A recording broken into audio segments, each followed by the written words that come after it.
after being incarcerated for a homicide, that the world knows I didn't commit. I didn't want to just serve time. So I figured out a way to have time serve me by rejecting that and changing my mindset. When you change the way that you look at things, things change the way that they look. I never wanted to be defined by prison, by incarceration. I never wanted to be defined by that. I decided that I was going to thrive despite being in prison as opposed to just surviving. You're either getting bitter or you're getting better. Things are going to happen to you, but what are you doing to change your circumstances? So I always believe that poverty is not just a physical condition, but it's a mindset, how you process the world around you. During the process, did you have just bad days? I've literally spent thousands of days crying myself to sleep. Not hundreds, thousands. Society doesn't really talk about the children of incarcerated parents, and there's some like 2.7 million in the United States, right, that are growing up without their parents. Once you get into that community, it's crazy because you see like how big it is and how many of them it is. We decided to get into it, me and Amanda, because that's our family, that's us. I missed the birth of my son completely. Amanda had him while she was incarcerated, but she said that experience was worse than the actual prison. Like, They just treated them below anything. People don't realize how big this is until it hits. What can we do? How do we change this? Sometimes it's a donation of your time and your awareness and your voice and being vocal about it. Because the reality is this, that shit never leaves you.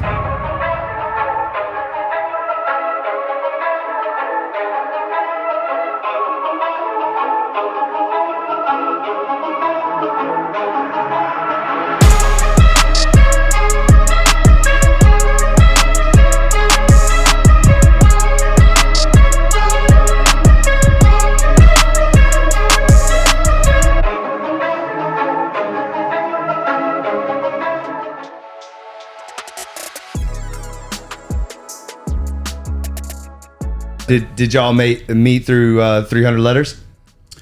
Kind of, sort of. I reached out to him on my personal page though. Okay. Yeah, I saw him on the Rogan show, and I just love everything he was talking about. And the way he just owned his story and just told his truth, and that's everything that 300 Letters is about. Like, just teaching people how to own their truth and tell their story.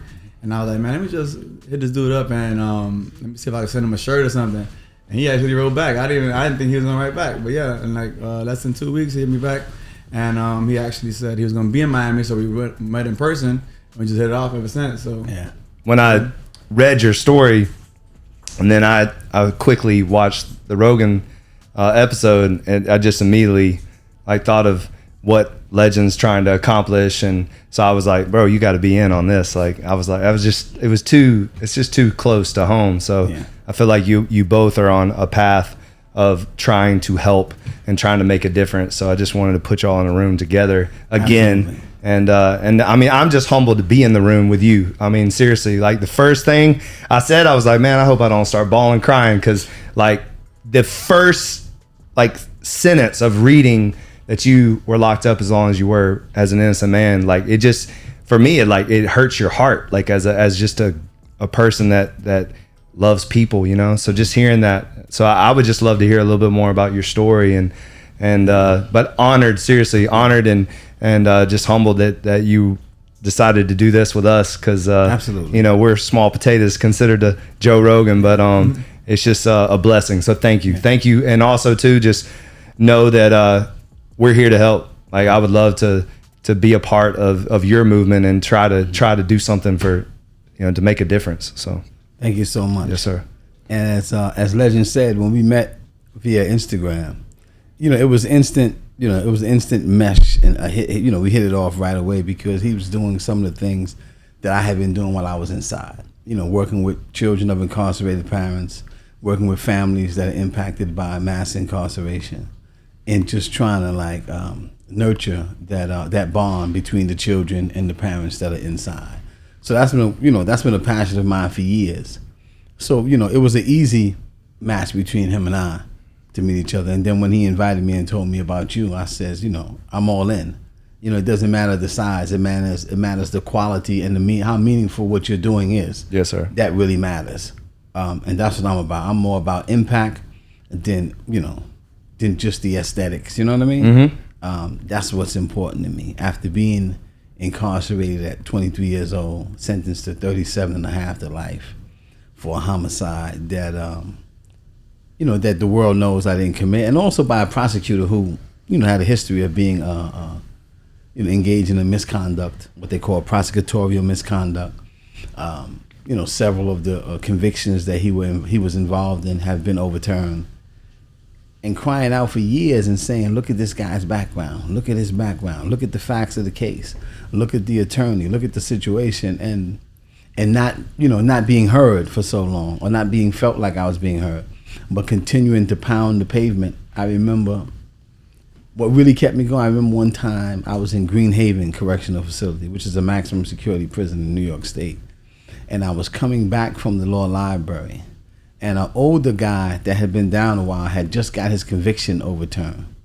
And he was walking by me, and he stopped, and he said, "Little bro, I always see you in the law library. I want to tell you something."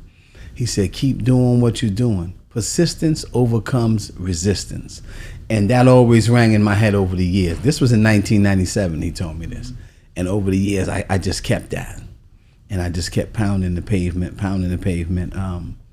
and working and fighting to get my freedom back. It took a while, but I understand that you can't lose hope. So I never thought of myself as doing a life sentence. I never said I was going to do life, despite what the judge said. I always felt that the truth would prevail at some time, and that I would be vindicated. However, it's been a long nightmare, and you go through the ups and the downs, but I never accepted it. I never accepted 37 and a half to life. I never accepted it. I immediately, I started going into the law library and reading and studying my case, but also I started changing my attitude and my mindset, right? Because for me, mindset is everything. Everything. And I rejected the idea of just doing a bid. I would sometimes walk the yard, lift weights, work out, and then you see guys just bidding. I didn't want to just do a bid. I didn't want to just serve time. So I figured out a way to have time serve me, right?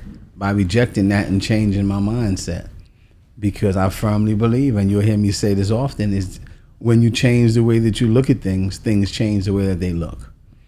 So I started seeing, the cell that I occupied as an office. I started seeing the school building as like a university, right? And for me, I didn't go to the yard. I was just telling Sabrina this morning that the yard for me was, that was something that I did with intention, specifically to work out, not to just spend the yard. So very rare would I go find myself outside hanging out, because that's where all the violence happens, right? That's where the gangs crew up at, and nothing good happens in the yard. So if you're working out and you finish your workout an hour and a half, and you take it on inside, those are your best chances of staying out of the way. You know what I mean? Staying out of the trouble and not being defined by your worst circumstances. And for me, that's what it was. I never wanted to be defined by prison, by incarceration, right? I never wanted to be a person that you can just Google and say, well, he's convicted for murder, that's who he is. I never wanted to be defined by that. So I conditioned my mind, and I began to follow through on some of my goals and my aspirations. I started creating vision boards in the cell, affirmations on the wall, and I just started, doing and acting and living as if I was a free man. I decided that I was going to thrive despite being in prison, as opposed to just surviving. I love what you said, because my brother says it all the time, is that you're either getting bitter or you're getting better. That's right. And to me, that's something that even as free men, we need to understand, because things are going to happen to you, but what are you doing to change your circumstances? So that just stood out to me, because my brother says it. I don't know, you remember Peyton says that all the time, Yeah, that's deep. Because I feel like with my sentence, I kind of took the same approach, but it was on such a smaller scale that I don't even want to compare it really. I was only got sentenced to 47 months, and out of that time I did like 2.5 years because of the RDAP program, and the whole time I was just like working at getting better, but my date was right there already. Like I knew when I was going home, it was pretty close for me. So yeah, working out, taking as many classes as I could, like just kind of staying busy, staying out the way. But man, that's why I look at this guy and it's just amazing to me, because like again, I can't even compare, bro. That's why he's like a true mentor to me, and he's been, you know, studying this for so much longer than I have, that I just sit back and listen, bro. So it's amazing, really. But everybody has their story, you know. Everybody has and their I think that, you know, you have to speak from exactly what you said earlier, is that you got to tell your story because it's authentic to you.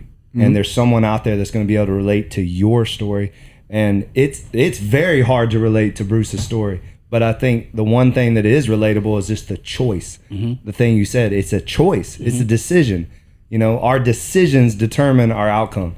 Like that's every single day we have a choice to do the right thing or do the wrong thing, or to do something that's about growth and learning, or to take, you know, steps backwards. So it's that, I mean, and you did it in the worst of circumstances, but you still did it. Yes. And I mean, there's people today, I mean, we've got staff that we try to, you know, these young kids, we try to tell them, you know, do this, and they're free. So it's impeccable. Just I can't even. It's almost like you don't even know what to say.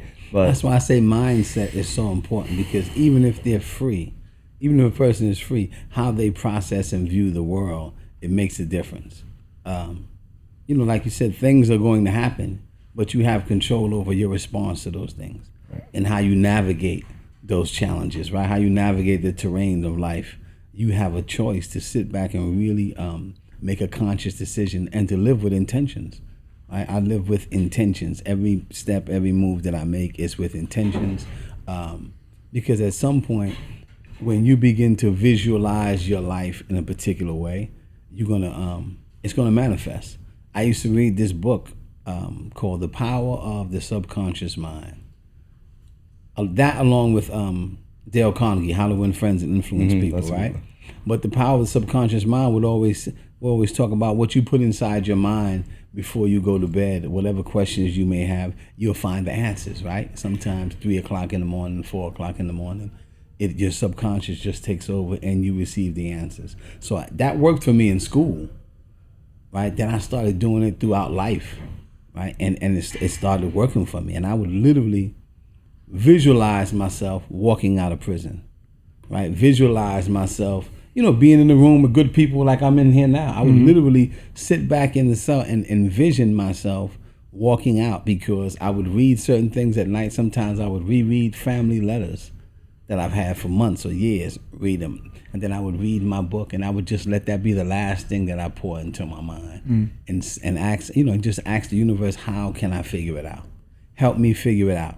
What is tomorrow going to be like, you know, in terms of my growth, my development, my step forward into figuring out this maze that I found myself in, right? And I would just pound the pavement, and guys would say, yo, you always in the library. Can you help me with this? I said, I can give you some words. I can try to help you, but it's important that you get involved yourself.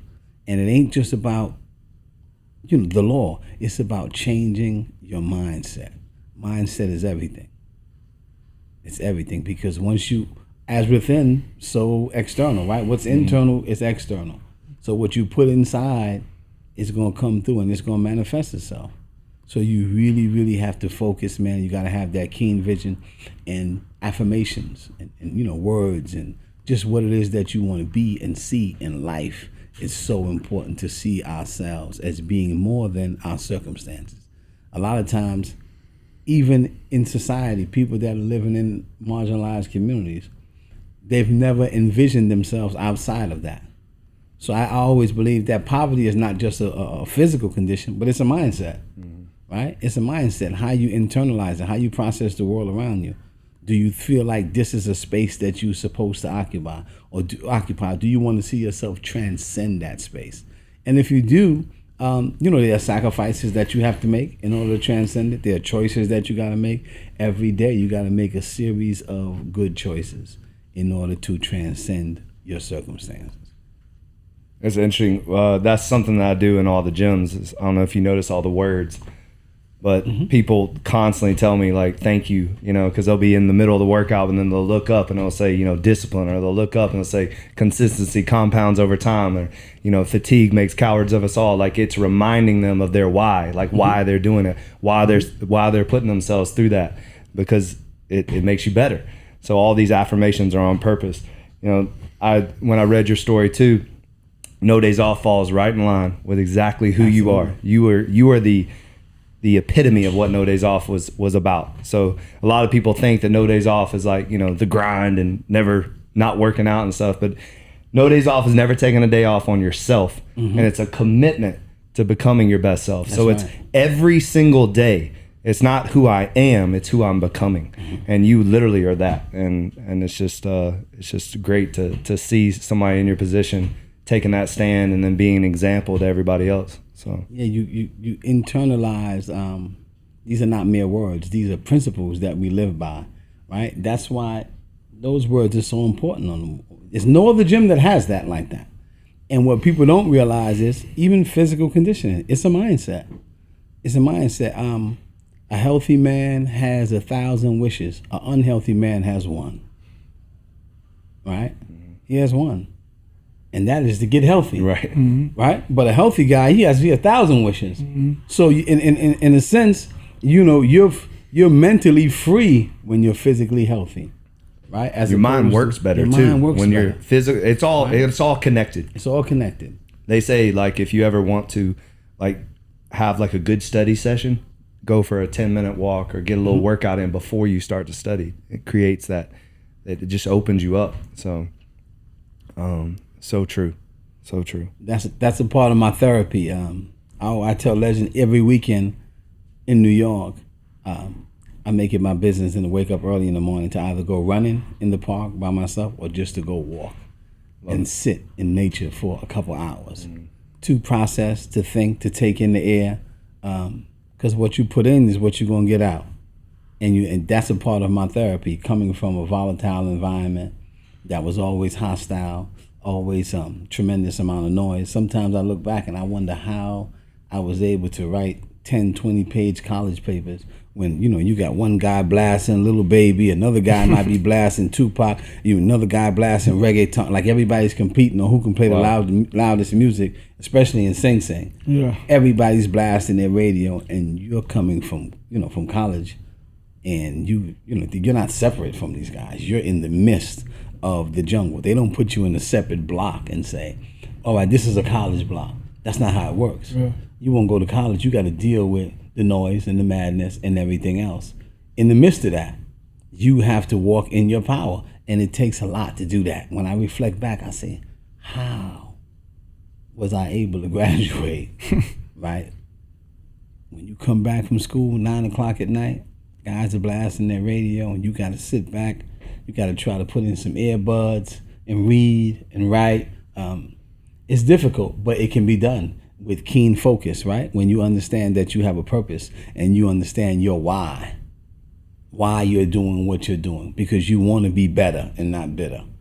Once you understand your why, nothing else can stop you from pursuing your vision. During the process, did you have just bad days? Like, did you have like days where you were like, I don't know about this, like I've spent thousands. I tell people, they say, "Oh, I spent many nights crying myself to sleep." I've literally spent thousands of days crying myself to sleep. Not hundreds, thousands. Years. It happens. Like every single night, you lay down and you wonder, "Am I going to lose a parent while I'm in here? Am I going to lose this person while I'm in here?" Because the reality is, when I went to prison, my mother was my age now.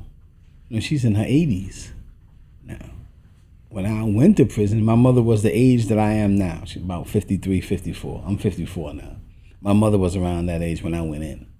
And she was mobile. She would, walk around. She would take the van. The van would drop her off, right? She would come up with Sabrina to come visit me and stuff. And, she would always sometimes come by herself, bring me food packages. And now I see her, she slowed down because of age.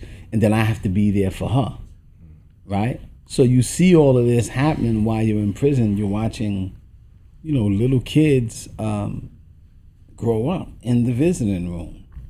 I know kids that were 4 or 5, and now they're like 6'6". They've tried out for the NFL. My friend's son, Kaysam Masai, he was a professional fighter, and from out of Newark, New Jersey, heavyweight. They said if anybody could beat Mike Tyson, it was him. His son was about maybe 2 or 3 when I first met him in the visiting room. And now he's this guy, he tried out for the Jets. He played for UMass. He tried out for the Jets. He went to the combine. He didn't make it. Now he's doing real estate. They told him stay in shape. But this guy's like 6'6", huge.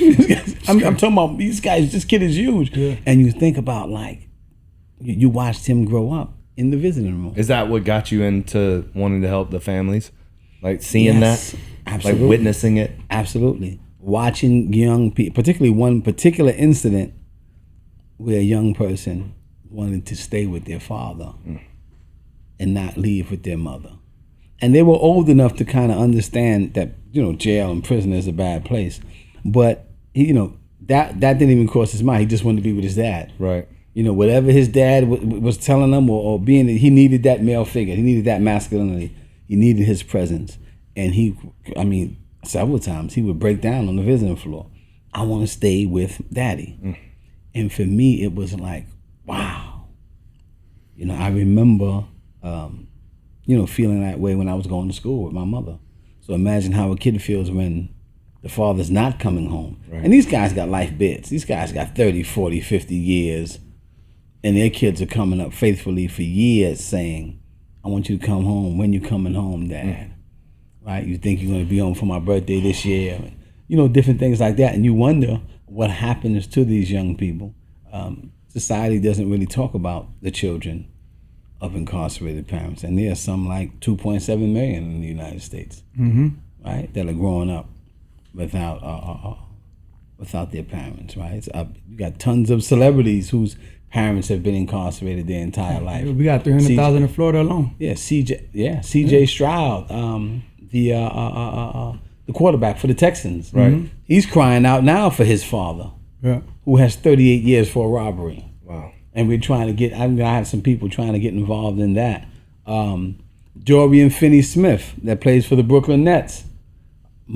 Prior to him being drafted from, being traded from the Dallas Mavericks to the Brooklyn Nets in an exchange for Kyrie Irving, Mark Cuban, the great guy that he is, he says, we're going to get your father out. We're going to get him out. And he recently got his father out after 28, 29 years. Father never seen him at an NBA game until he was recently released, So there's so many people that are actually children of incarcerated parents, families that are impacted by incarceration that you'll just never know. Yeah, and then the thing is that nobody thinks about it until you're in it, right? Mm-hmm. So like a lot of times you have the parents who come into the visiting room, they start becoming friends because they got to find ways to make it to visit all the time. And then like once you get into that community, it's crazy because you see like how big it is and how many of them it is. And that's the reason why we decided to get into it, me and Amanda, because that's our family, that's us. I met my son when he was 3 months old already. I missed the birth of my son completely. Amanda had him while she was incarcerated.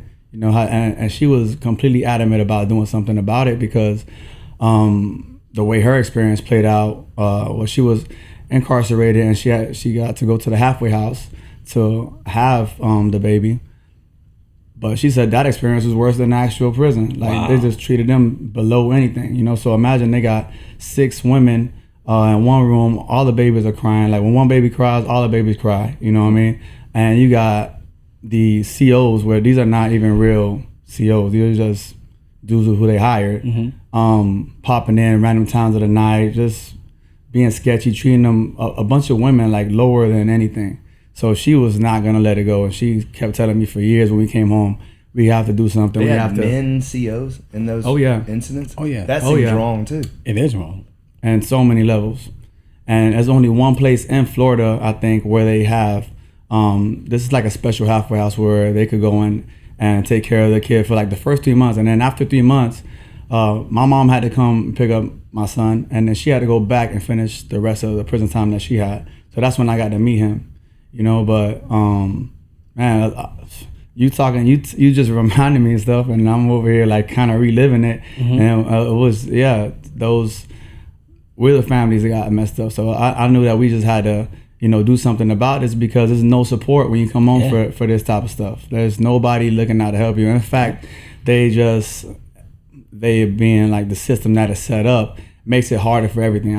I'm still having problems getting apartment buildings now because they want to, do background searches, and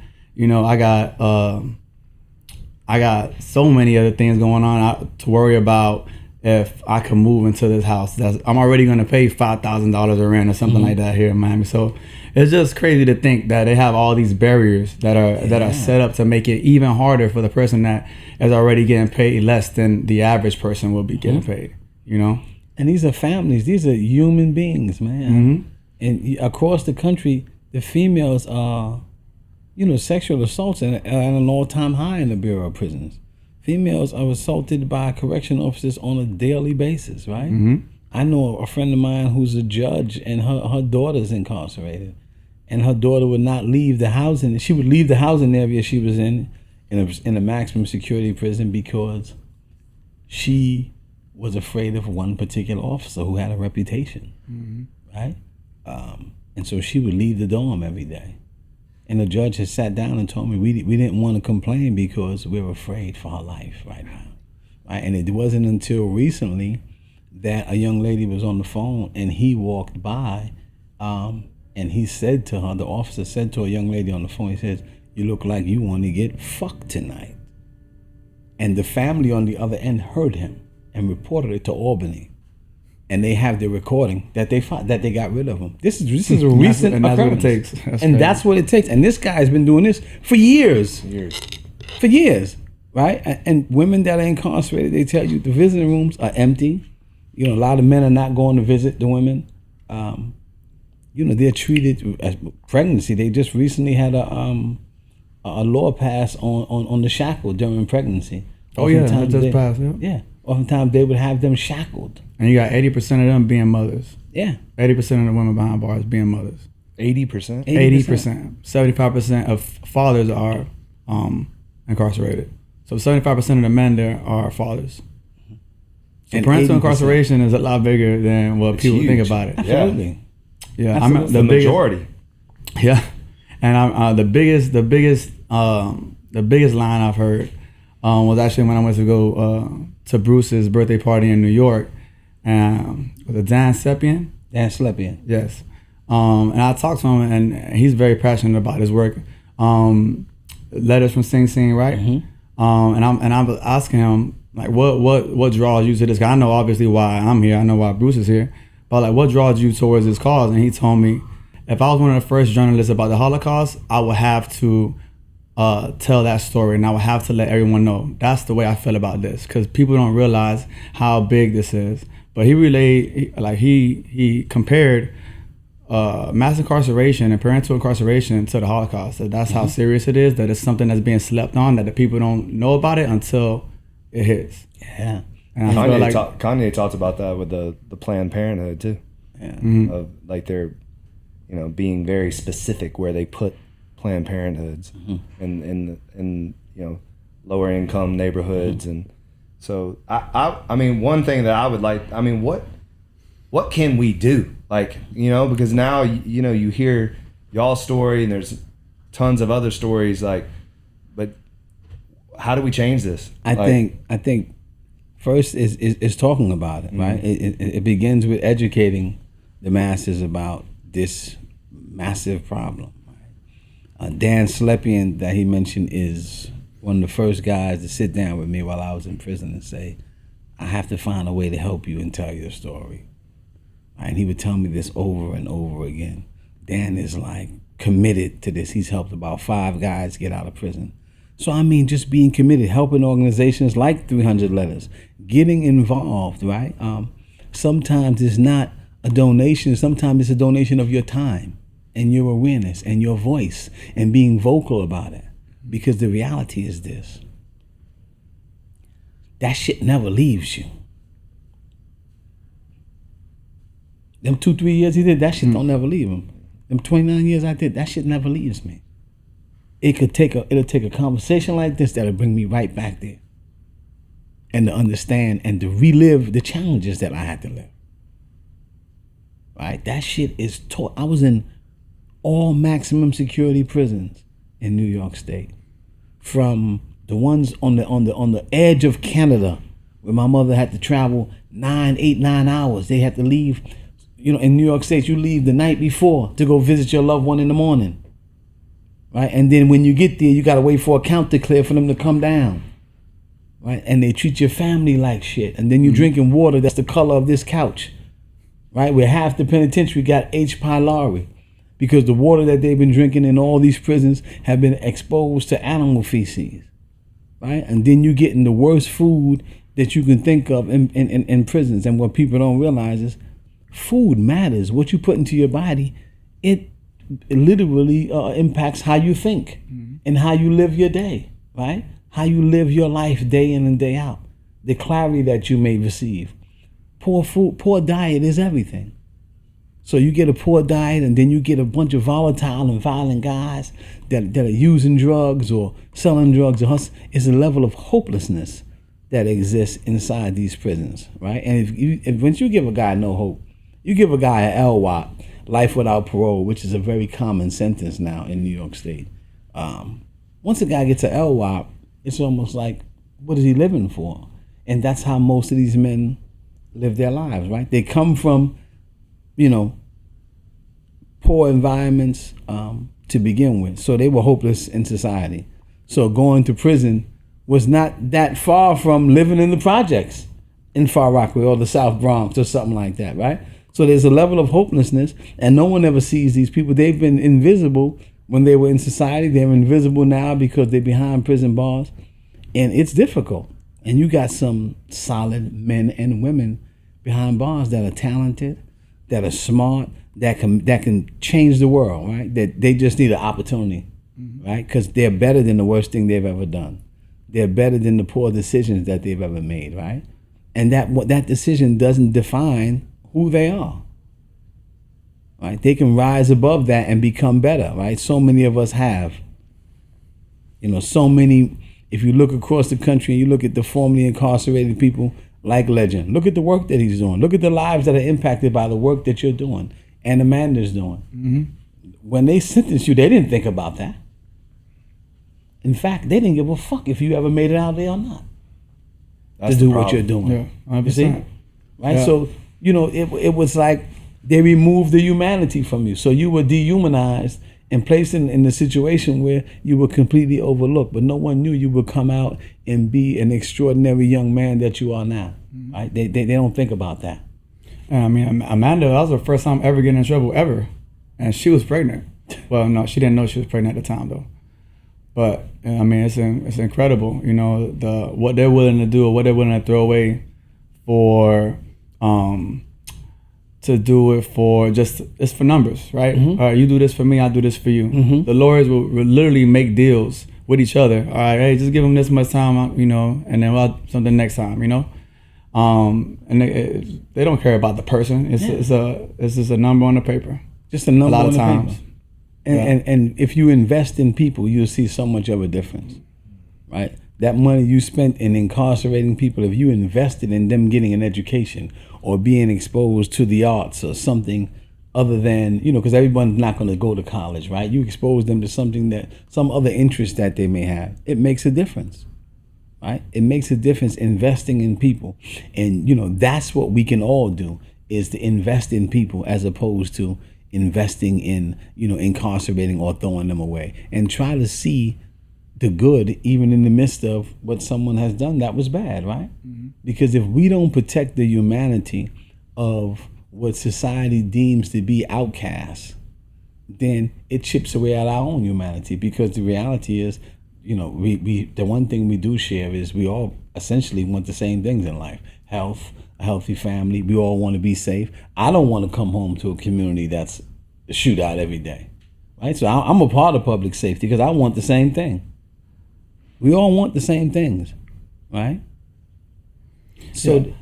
I'm sorry. So when we really look at people and think about that, I think it would do us some good as a community to say, well, let's think it through and see how we can invest in this person. Let's see where they went wrong, right?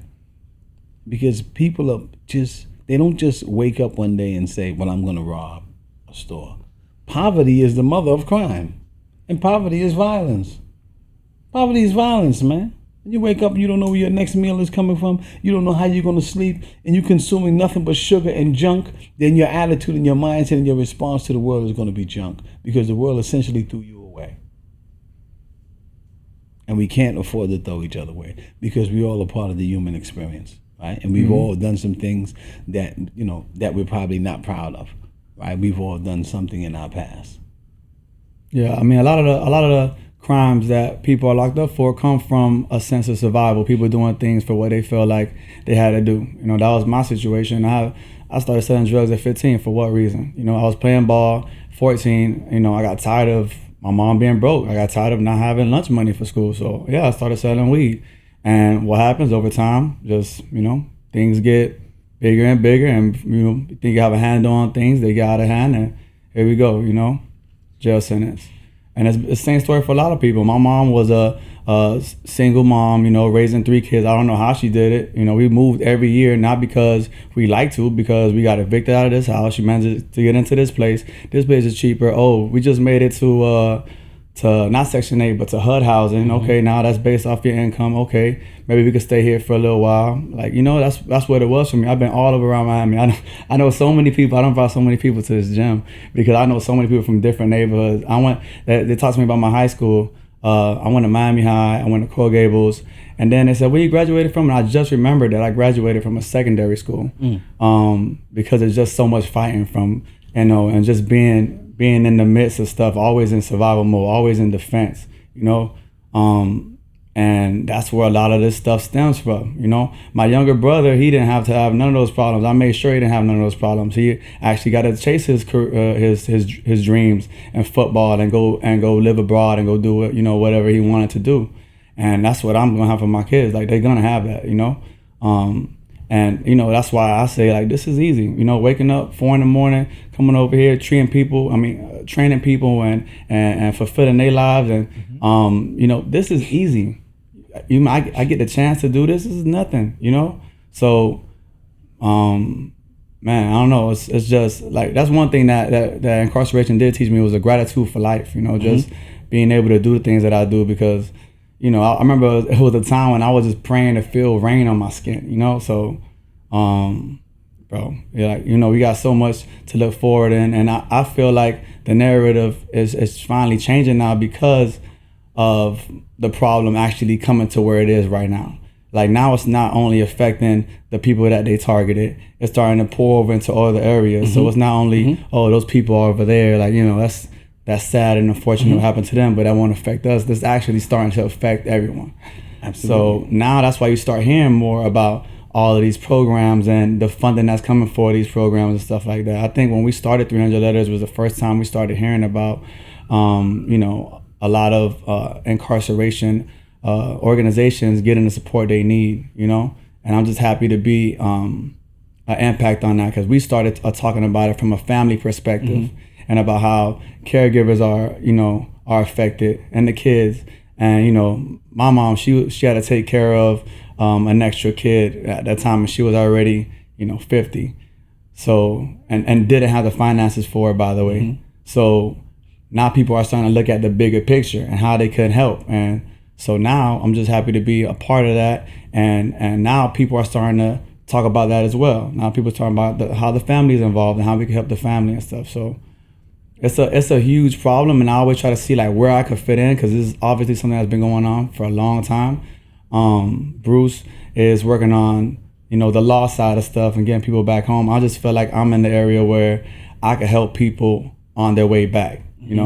If I can't stop you from going to prison, I'm gonna make sure that your kids are not gonna go to prison. The intergenerational incarceration, making sure that we stop that cycle, because kids are 6 times more likely to go to prison once their parents go. So I know my kids lost 2 parents at a time. So was that make them 12 times?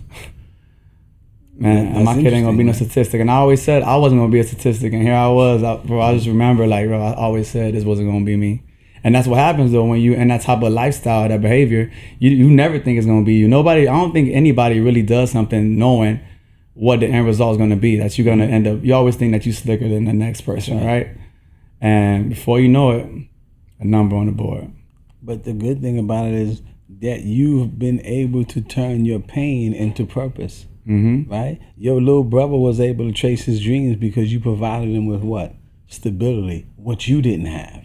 And it's like, when a person wakes up with a lack of stability, right, with a lack of knowing where the next meal is coming from, or if they're going to have a shelter over their head, or if they're going to have money to buy the basic necessities, and that's what drives people towards crime.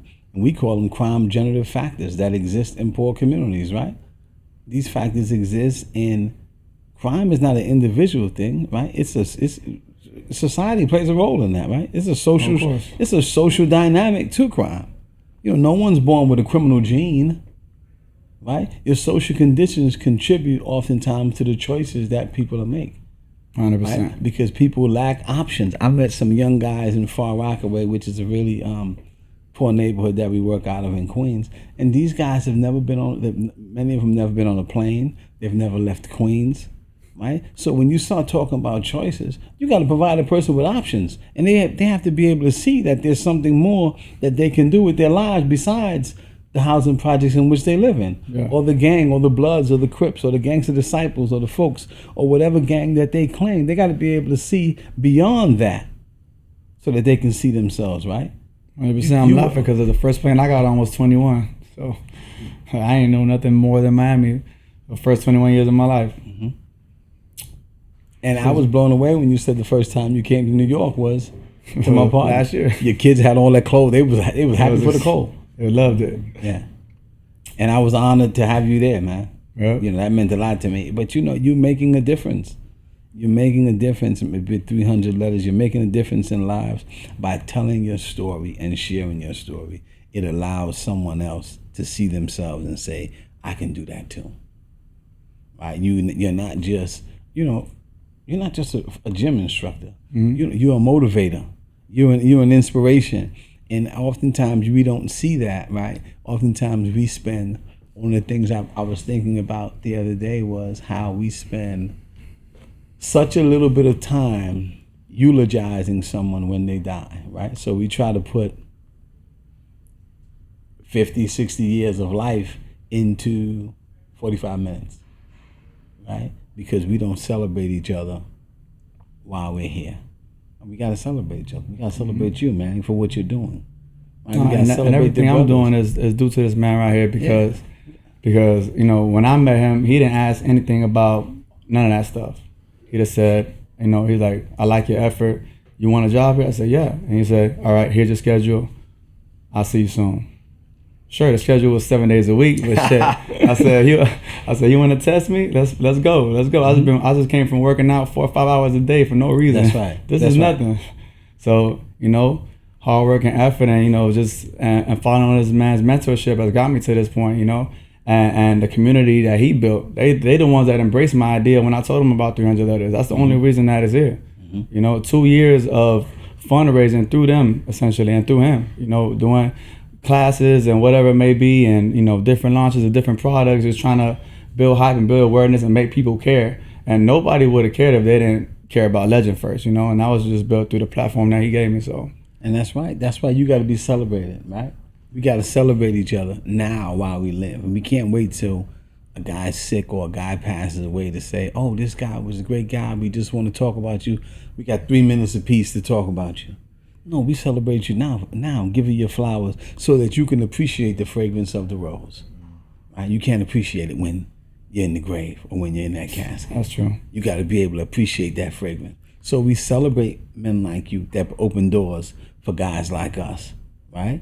I also introduced him to a guy named Hector Guadalupe that has a Second You Foundation, which is a foundation that brings guys that come home. It takes them through their certified fitness train course and then gets them a job somewhere in the gym in Manhattan in New York City. And for the last few months, I've been telling Hector, you and Legend got to get together, and you got to bring that to Miami too, man. Because guys coming home in Miami, they need to get certified. Yep. They need to get certified. They need to get jobs in gyms so that they don't resort to what they know best, because we're creatures of habit, right? So you come home, and where I come from, to be quite honest with you, it's easier for me to get a gun and drugs than it is for a person coming out of prison to get a job. It's That's really crazy. just that simple. I'm That's being crazy. completely honest with you. And you hear that all the time. Oh, it's a fact. It's a fact. Like I walk with young people to court 2-3 times a week. Every time I'm taking them to court. You know, sometimes these guys got to stash knives, mace, switchblades. They stash them outside. They got to hide them before they go into the courtroom. And they say because there's so much gang violence going on, so much gang violence in their community that they're always on high alert, always feeling like there's a threat. So I tell them, listen, you don't have to live like that, right? You got to change your environment, and they don't feel like they have choices. We got to open up doors like the ones you opened up for him, so people can know that there are choices out there that they can make. There are better choices. People see good in them. You saw something in him, so you opened up a door for him, and you look at what you got, right? Look at what you got. Yeah, for sure. Look at what you got. Well, I think the biggest thing you said was you can't judge people off of a bad decision. Mm-hmm. Like, we all make bad decisions, but unfortunately, sometimes you make a real bad decision. You have consequences, and then based off of that decision, now you have to kind of redeem yourself, but you need to be given an opportunity to do so. Mm-hmm. So I think more people have to be willing to give other people opportunities from their mistakes, you know, and treating people like human beings first and foremost. Like we said too, he's not like I had a guest on and we were talking about this, is like a football player is not a football player. He plays football. You know, I'm not a gym owner. I own a gym. Like we are not what we do. We are who we are. Like within, you know, we're so much more. Like there's so much more that Legend is to everyone that he comes in contact with. But we have to start treating each other like that. That's right. So, you know, we're all human beings with lots of gifts, and we have the ability to become something completely different than we were the day before. That's right. Because you never know what you read or what you watch or what you listen to that can actually make you a better person. And you can actually apply that to your life instantly. You know, like we will walk away from this being able to apply something we learned today and apply it. And hopefully that influences the next man. And then, and then you create that cycle where we're all influencing each other in a positive way. So. We have the capacity to change, right? We have the capacity to thrive. I always use the parable of the dandelion, right? Which is a flower that's able to thrive in any environment, right? I saw that in the documentary. Yeah, is that out yet? No. Okay. You still working on it? Yes. It's able to thrive and grow despite where it is. So prison doesn't define who you are, nor who you can become. Yep. Right? So if you just condition your mind, and if you just have people that tell you this, sometimes you got to speak life into someone that has never been spoken to in such a way, right? Some young people have been told that they ain't shit. You know, their mama been on drugs, their father's not there, and they say, "Oh, you just like your daddy," and they internalize that shit. Sometimes they need a legend or a man to say, "Listen, you're more than that. I don't care what nobody else has ever told you, but I see and I know that you're greater than your circumstance." Right? And I'm gonna help you get there. Where are you trying to go, right? How can I support you in getting to where you want to go? Right? Sometimes we gotta be willing to pour into each other, because whether it's young, middle age or old, we all have something to learn from one another. So we gotta pour into each other, and we gotta celebrate each other. You opened up employment, life. You changed his life. You ain't just give him a job. You changed his life, and people need to understand that. And people need to see that, right? And other employers need to be able to say, I want to follow the model that Manning has. What is it that what you giving up over there, man, where guys is, coming in, they working, coming in 4 a.m, running groups and running a nonprofit organization and impacting lives and speaking about and telling his story that's changing lives. What are you doing over there, Manning? Let us know how we can get on board and do the same thing. Because if you have a group of entrepreneurs who are willing to say, well, we're looking for, a part of your resume, we want somebody that's formerly incarcerated. We want a woman, a man that's formerly incarcerated, that's willing to do the work, because the reality is this, I don't think you're gonna get better employees than somebody that's been in prison, because we know what it's like to be at the bottom. 100%. It's like all the time. It's like to be at the bottom.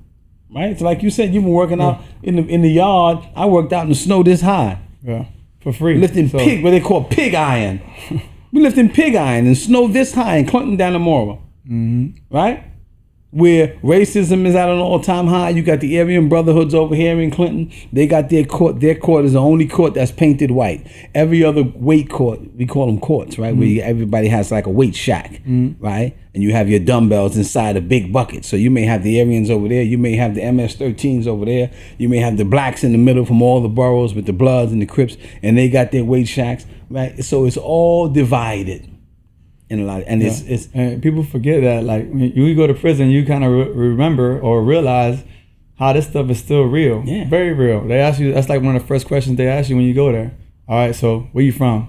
Yeah, I'm mixed. So they're like, I'm Cuban and black. They be like, nah, but where you from? Like, you gonna be with the Cubans or you gonna be with the black people?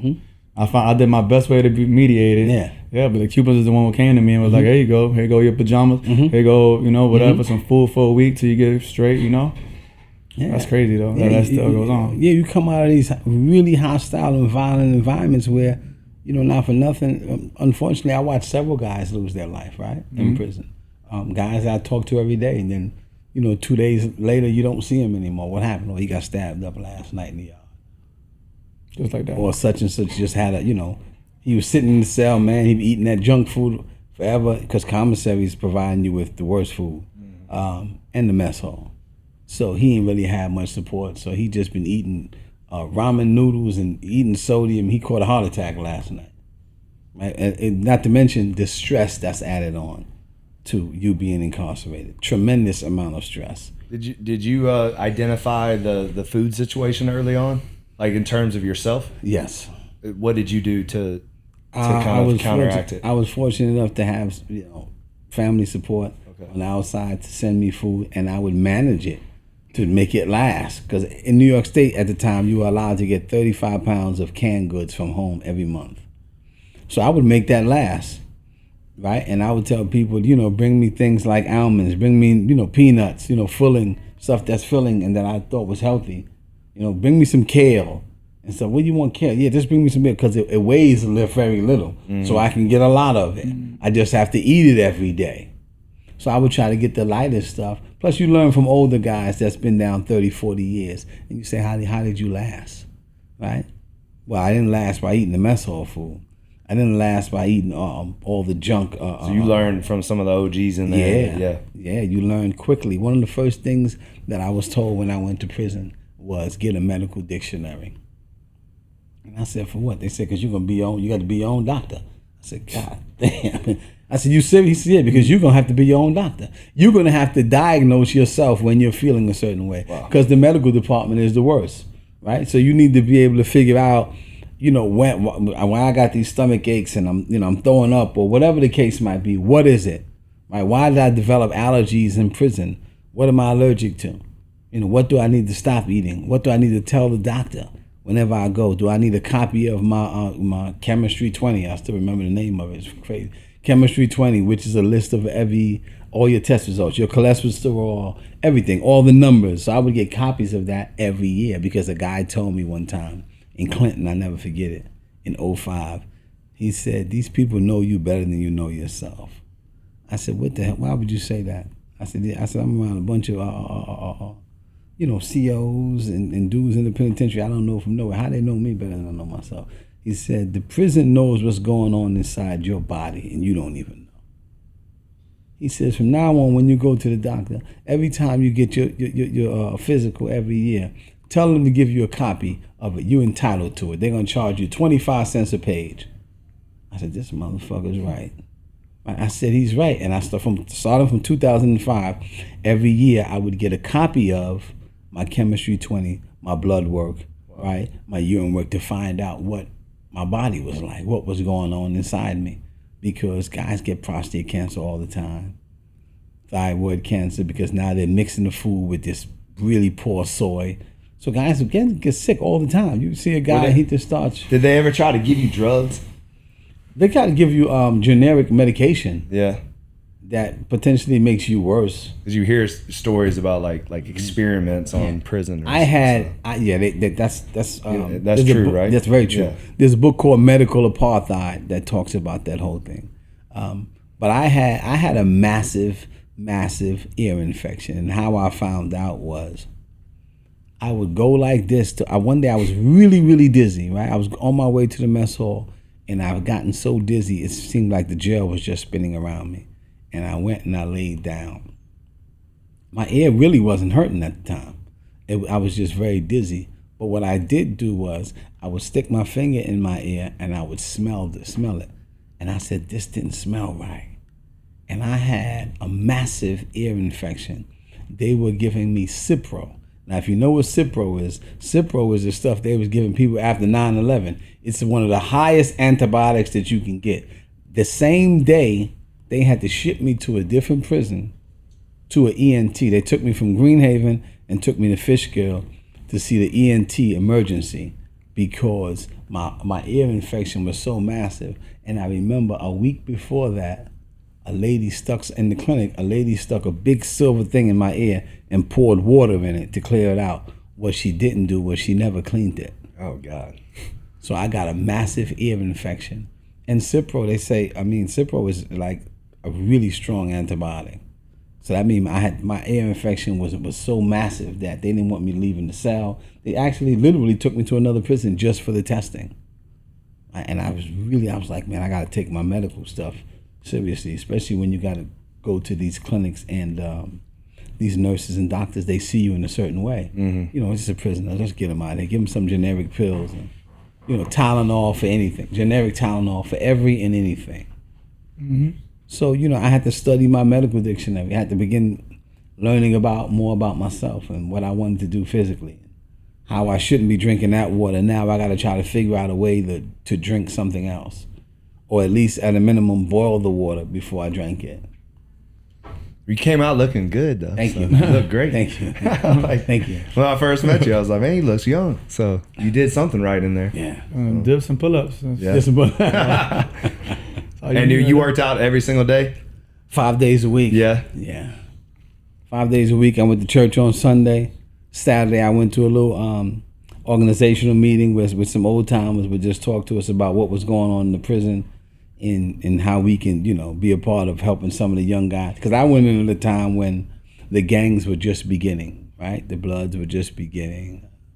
You had the Latin Kings, the Bloods, the Nietas. Then you started having a whole bunch of other things like the Crips and, the gangsters, the GDs and the Folk Nation, and it just became bigger. Trinitarios. Mm-hmm. And now it's just, it's through the roof, right? It's through the roof. It's crazy how you named some of the gangs and some of those were in Alabama. So it's crazy how that reach, right? You know what I mean? How far it can get. Mm-hmm. So because I remember in high school dealing with gangster disciples and folk, they would come and try to pick fights with us after school and stuff. So that's wild. And they last for a long time. It's organized. They last for a long time because their recruitment process is. They recruit you in when you come into prison. They often recruit young guys in prison, and like I said, young guys, they don't have a lot on their mind. Oftentimes, they're coming from marginalized communities, so this is what they know, right? Some of these guys' mothers and fathers were Bloods and stuff, so it becomes intergenerational, right? And the cycle continues, right? And it just continues to branch out and spread out more and more. And along with that comes hopelessness, comes violence, comes crime, comes drugs. You know what I mean? Everything else comes with it. So it becomes a permanent underworld, right? And society makes it a permanent underclass when you come home. Yeah, you went to one of the really high level prisons. Mine was a low, so I kind of felt like it pulled me out of. I felt like I was in the underworld when I was home, and I really was in over my head. I didn't know how to really get out of it. Because if you, I got friends that got life in prison now because they continue the same path that I was on. Mm-hmm. So, these are my close friends, my best friends. We did everything together, and they continue. I got snatched out, obviously, I went to prison. And, I came back home and now they getting life sentences. Another one, he was home. When I came home 6 months later, he got killed in front of his kids. outside of his house, and to this day they don't even know who did it. You know, so bro, I feel like I was lucky actually for my prison sentence because it kind of took me out of it. I was out the mix. You know, I came back, started off fresh, but there were the gangs in there as well, and I know that they told me you go to the high level prison, they kind of forced you to pick. They say you better get down with somebody because you're not gonna be safe walking around here by yourself. You can't think you're gonna just walk by yourself. So that dynamic is really crazy. Yeah. Is that something that you had to make a real choice to walk by yourself? Yeah, there were a few guys like myself that will always remain neutral. Never been in the gang, never joined the gang, anything like that. Of course, you have your challenges, right? Because I know all the guys that essentially started or were like second in command at some point in some of those, some of the different factions and stuff like that. But you just make a conscious decision, man, to live a certain way. And for me, it was just conducting yourself like a man, right? And letting guys know this is where you stand, this is who you are, and this is how you move, right? And it comes a time where you're gonna have young people say, "Yo, man, how can I get in school?" I always see you because somebody's always watching you. That's what I learned. Somebody's always watching. Yo, I like how that guy moves. Yo, can I get with you, man? Can I go to school? I had a guy come home recently, a friend of mine, after doing 27 years. He was wrongfully convicted. And he always, since he's been home, he's always said to me, what gravitated me to you was I saw you always moving outside of the crowd, right? You were always moving a certain way. And I admired that. I admired your swag is what what my man Jab would always say to me. And so sometimes you're going to have people looking at you and saying, I want to be a part of that. Because a lot of guys, they get tired of that stuff. And you got to respect it, right? You got to respect somebody just doing their own thing, staying out the way, and, going to school every day how you were, so. Guys get tired of that. And then you find your own little tribe of guys that are going to school. So now you're studying with these guys. You guys are writing papers, and, you're going to him for advice. Or how did you write your thesis? And tell me what you think of this. Here's my opening paragraph. And you guys are going back and forth, and he might say, change this. And, before you know it, you guys are working together, and you're known as, that's the college crew, man. So you did build like a little community almost of guys trying to change. Yes. That's powerful. Yep. And people follow. And people follow. And even today, quite a few of those guys are home, and they're all over the place. My friend Lawrence, he's working at the Marshall Project, which is a big journalist project company, a nonprofit out in New York. Out in D.C., I think they're in a few places. You got my friend Jermaine Archer, who taught himself several languages while he was in prison. John Adrian Velasquez, JJ, who's working with the Frederick Douglass Project.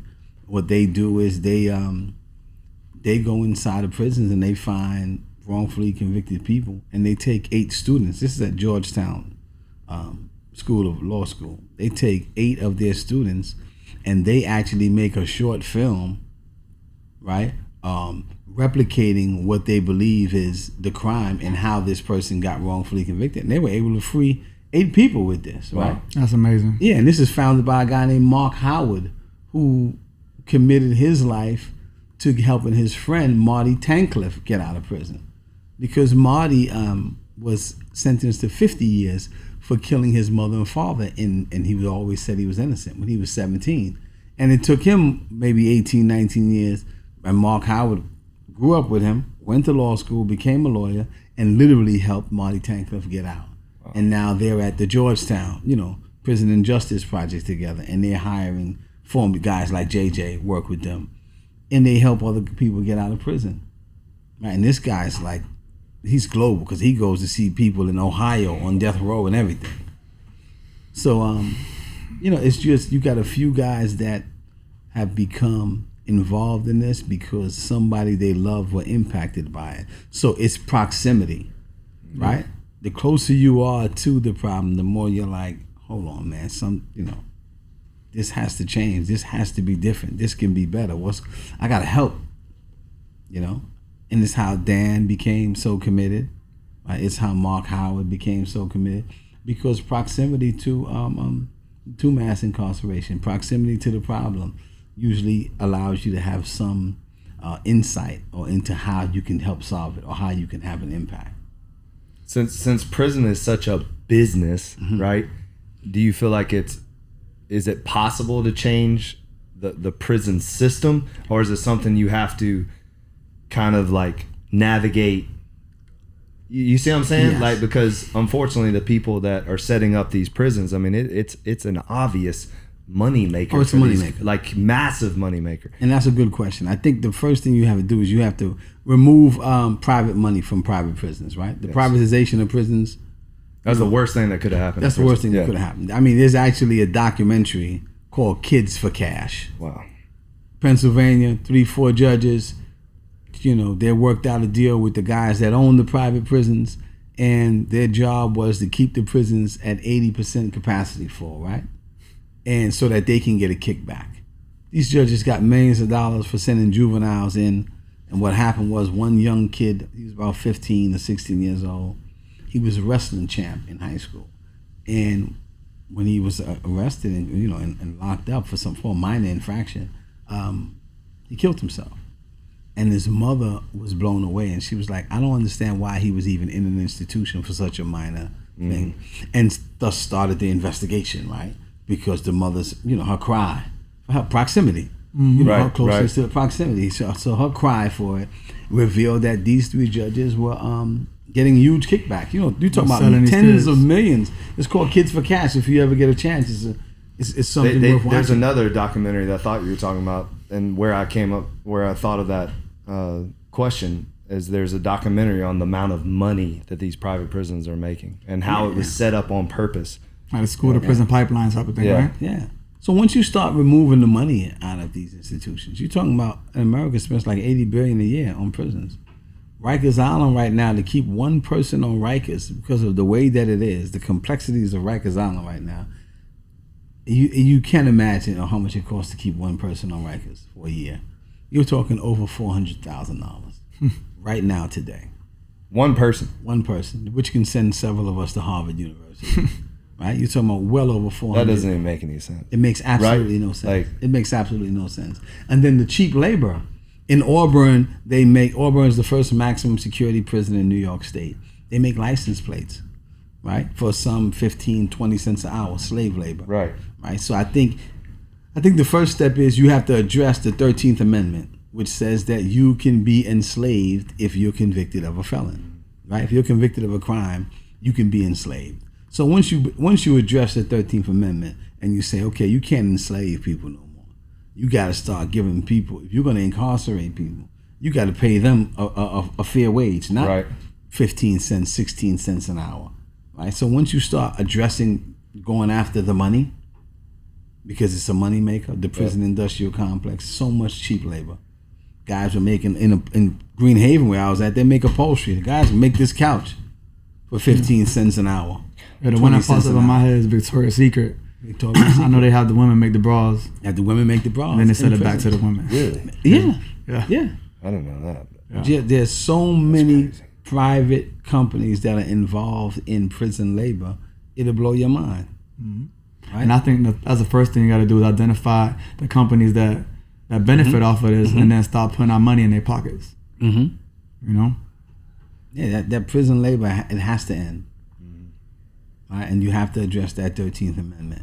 That's how you begin to remove the money. Right? Could you imagine how they literally save tens, if not hundreds of millions a year because Auburn makes the license plates. Right.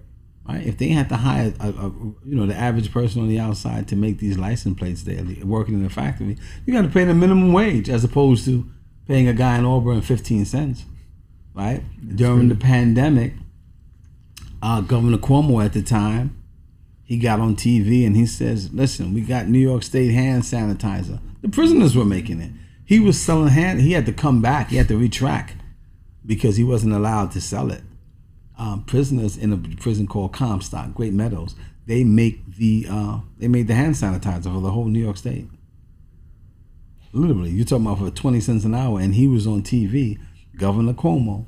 And you can probably Google it and see it. He was on TV with New York State hand sanitizer. Trying to be the hero. He was selling it. That prisoners were enslaved making in Comstock. right? So when you start dealing with that, you know, like I said, they make chairs, benches, upholstery. Right? They have all these shops inside of these prisons, right? And sometimes you have guys that are convicted for some serious crimes, and they become the clerk, the tool clerk. So they walk around with a belt that has a scissors, a screwdriver, and everything on it, right? And I've been in prisons, Greenhaven, where one of the tool clerks happened to be a little bit psychotic, and he thought a friend of mine's named Motul, who was wrongfully convicted as well, he stabbed him. You know, he almost killed him, you know, a quarter of an inch from his lung. And this guy wound up getting exonerated about 10, 15 years later because he was wrongfully convicted, but he almost lost his life in the process. You see? So you got to remove that money out of there. Right. Yeah, in order to change it. And I think Legend made a good point. The only way to do that is to take away, for us as consumers, to not support the people that are part of the problem. That's right. So, but so many people don't know. So you got, the awareness has to be there. You have to know that a Victoria's Secret or this industry is attached to prison labor. Yeah, you got to care enough. You got to care enough to do the work and figure out who these companies are, figure out who to vote for, who's actually has, you know, our interests, you know. So it's a lot. People, if you don't care, you're not gonna do the work, you know. Until it really hits home for you, that's when you start caring. That's right. You got to become and there's a lot of it now, what they call a conscious consumer. I started to read more about that later on. You got to become a conscious consumer, right? And be conscious of what it is that you're consuming, what you're buying. All right. So you pick up a Legacy water. Where does this water come from? Right. Or Legacy Gym. Or what is Legacy Gym about? Right. Or they got guys like Legend Tarver working there, who also has a nonprofit, who also gives back to the community. Oh, we want to support this Legacy water. Right. There's a story behind it. And you understand the social impact that Legacy water is having. Yeah. And NDOH actually about to give 1% of their profits towards second chance organizations. You see? No. We give gross 1% of gross revenue. Okay. So there's a big difference. No, and I say that, I emphasize that because a lot of companies say profit, and they actually don't profit. So then they're not really giving to charity. So overall gross revenue. We're giving actual gross revenue, 1% of our gross revenue before profits to second chance programs. So we're very proud of that because it is making a difference. And like this year was specific to 300 letters. So, and another thing too is what you said, being conscious. Like we started No Days Off Water for the planet, like, and for our bodies, because there's so much plastic in the environment, and then there's so much plastic now in our bodies. So it was very intentional with addressing a problem. So I think that's such a great point, is that you got to start to pay attention. Like, is the company actually making a difference beyond a product? That's right. You know, so because everybody's selling something now. So like, you know, you got to be, who do we support really? Like, what do you stand for? Well, we've gotten to the point now that we buy solely based on convenience instead of based off of like a conscious decision. I'm going to support this company. It's all about how fast can I swipe? Can I get it off Amazon? Can I get it off of Shein? Can I get it off of this and that? And you don't realize that you got slave labor with kids, with prisoners, with all this stuff. So you got to take a deeper dive and have some integrity about what you're spending your money on. Yeah, and if it means driving or traveling an extra mile or two to it go might get inconvenience Legacy you a water, little it may bit, inconvenience you a little bit, but it's going to benefit you in the long run. Yep. Because like you said, the plastic is it's out of this world with It's the plastic. crazy. They're coming out with a documentary called Plastic People. So there's literally, instead of crack babies, there's plastic babies being born because of how much plastic we're consuming. And all of these, the vast majority of water companies are in plastic. Yeah. So even the hard plastic that gives off plastic into your body too. Even box water, even some cans have plastic liners. I heard about that. So you have to have even if you're using aluminum, you have to have a BPA free lining. So it's and then all this box water is a joke because it's all lined in plastic. Okay. So it says environmentally friendly, and then anything you see that says 100% recyclable is not true. Plastic is about think it's like 3 to 6%. I mean, don't quote me on this perfectly, but around that. And then the cool thing about aluminum is it's 100%. It's infinitely recyclable. So to this date, there's still like 70 something percent of aluminum still in circulation in the world. So it's a really good, it's an actual recyclable, component. So that's why we chose that. And then also to the water, what's put into the can is very intentional, because a lot of the waters out there are filled with toxins and metals and PFAs. And so we're very intentional with stripping out all the bad and then putting in the good, and then having a really solid water that we also third party test to make sure the quality is there and things like that. How far reaching is your water right now? So we launched a year ago. It took about 2 years to develop, and then we launched a year ago, and we're in about 500 plus stores now. And we just signed major distribution deals, so that will increase this year. But we did launch on Amazon, so that was our national distribution, and we sold in every single state in the U.S. and Puerto Rico and Canada and Mexico in the first 3 months. So we sold in every single state, and Mexico, Canada, and Puerto Rico, which is kind of cool. Oh, so I can get legacy water anywhere in New York for the most part. Yeah, well, and we're about to sign with I don't know if I'm supposed to say this, but I won't say the name. We're about to sign with a New York distributor too. So we'll be coming to New York soon. Worldwide takeover. Yeah. So but you can get it on Amazon now. Yeah, that's awesome. Yeah. You can get it on Walmart.com too. You went from gyms to water. That's where we got to start. It's all about health is wealth, right? Yes. All the way around. Health is wealth. Well, you look at what happened with me is you look at the cooler every day. Come to work and you look at the cooler every day and you're like, man, I got all this stuff. I need to own something in this cooler. And so that's where it kind of stemmed from. So, because like CrossFit, when CrossFit became CrossFit, I mean, they should have been a $10-20 billion company. But they didn't really maximize everything that came out of CrossFit. So if you think about CrossFit, you think about Rogue, Fit Aid, Whoop, all this stuff, all this stuff that came, all the there's so many apparel lines that came out of all these athletes. A lot of the athletes are making more money than CrossFit. So they didn't really maximize the ancillary, the accessory stuff that comes out of gyms. So I'm trying to lean into that, and that's why when I was building No Days Off and the Pitbull, everybody was like, why don't you say legacy very much? Why are you always about the Pitbull and No Days Off? It was because I was trying to build something that would go beyond the gym, something that people could attach to their lives. So it was more of a movement than it was a product or a gym. So that's kind of where that came from too. So. Well, I'm in New York. Let me know how I can support, man. How I can be a part of what you're doing. Yes, sir. Well, I say this. I mean, it's like we need to help each other, because to me, we gotta blow you up, because you have something real to say and a real message out there and a real experience.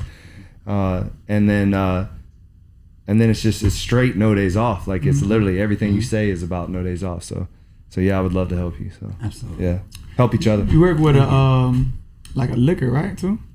My friend is he's in Parkland. Yeah. He has Elia 625 named after his grandmother. Yeah. A Jamaican rum. Elia. So my business partners are Jamaican. Yeah. Yeah. Yeah, my friend was paralyzed when he was about 18. He was shot and paralyzed in 1989. His name is Harold Gay, and he's a No Days Off guy. Yeah. He's a guy. Yeah, he's a No Days Off guy, man. Still going hard. He's still going hard, man. Yeah.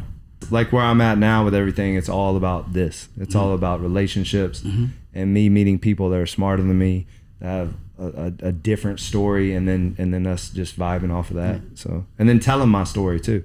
So it's because when I came down here, Legend saw we were in a no AC warehouse. It was a 2,000 square foot no AC warehouse in the middle of the hood. There was literally homeless and hookers outside. And then fast forward 15 years later, we have 7 locations and our own water brand. And so it shows you the consistency, you just showing up for yourself, keep moving forward. There are no problems, only puzzles, find solutions, and just don't stop. And that's why your story is so powerful, because you did it in prison and with no guarantee, but you kept showing up for yourself, and that's just powerful. And whether you're locked up or in the free world, that's life.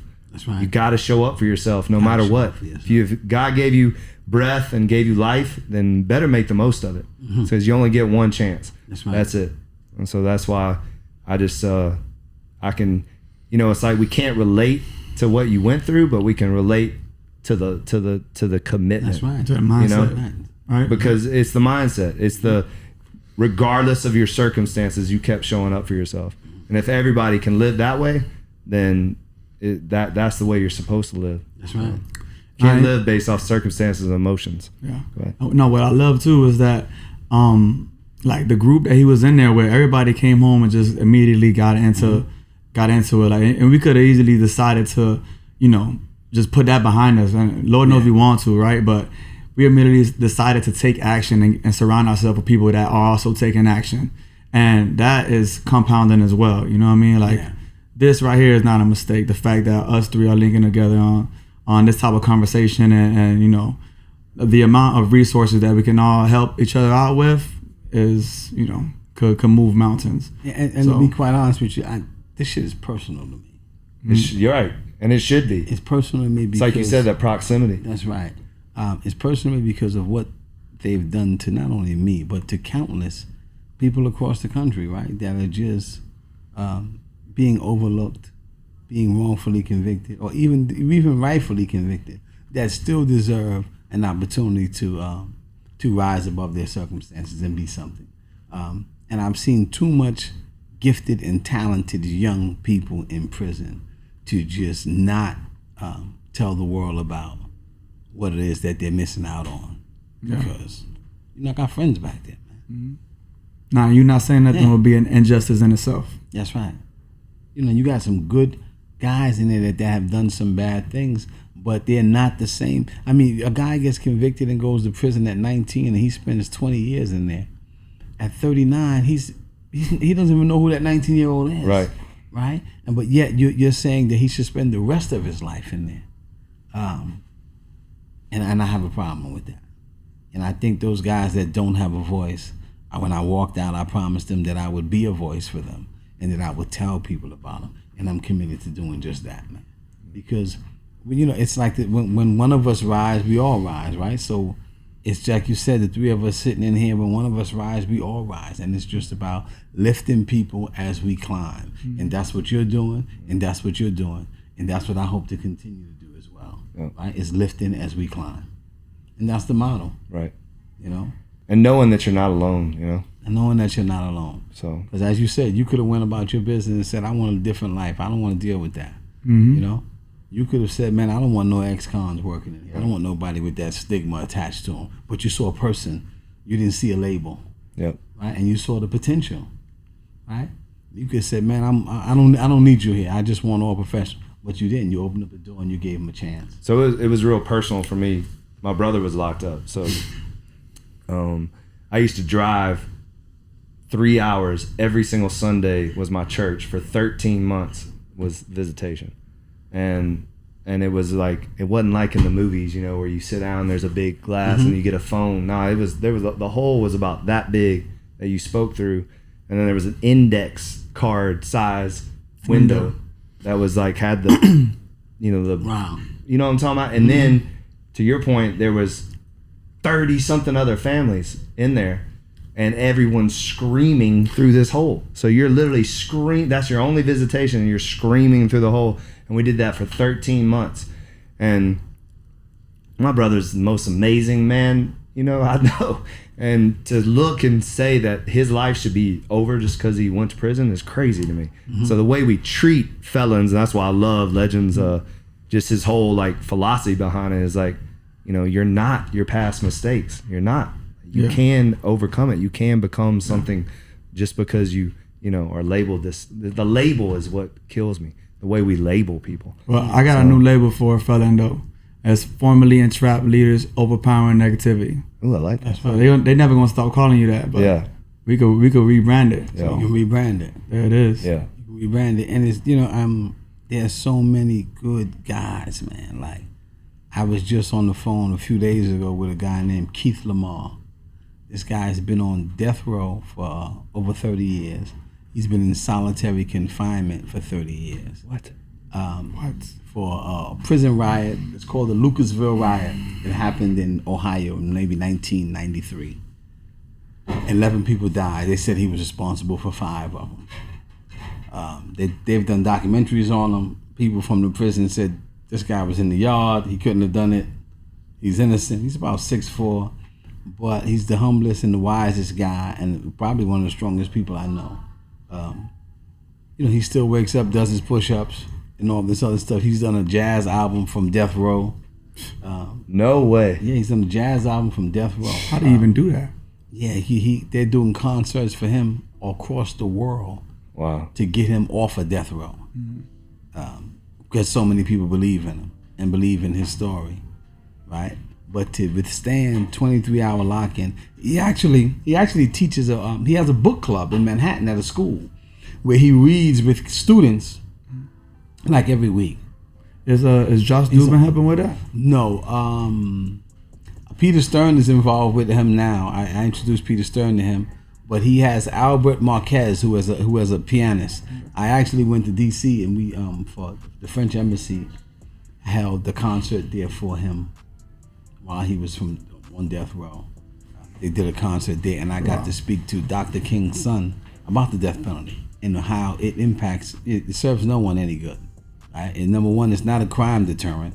Because if that was the case, there would be no crime in Texas and Pennsylvania. There'd be no crime at all. Right. It's not a deterrent at all. But it has errors, right? It's not error. It's not something that doesn't have mistakes. People have gone to death wrongfully convicted.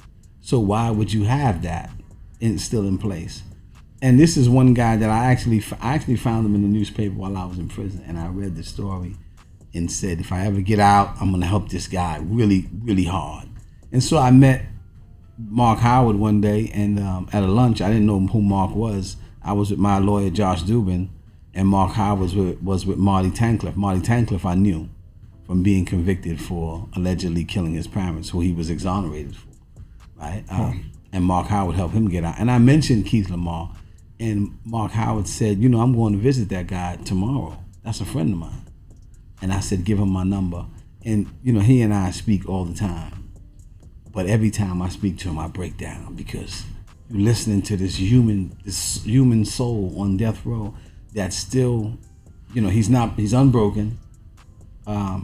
He's still, crying out for his innocence and crying out to get off death row.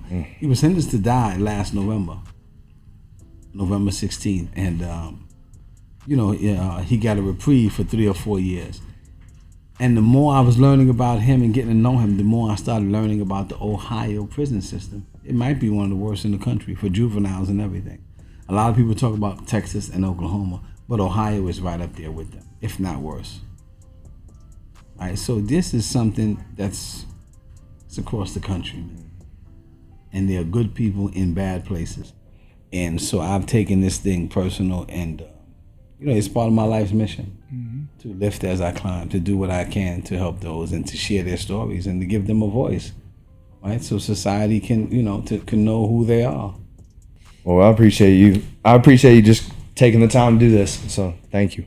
Thank you. Thank you for having me. I'm honored to be around strong men, man. People that are doing the right thing and people that care, people that see the humanity in each and every one of us. Yes, sir. That means a lot to me. Thank you so much.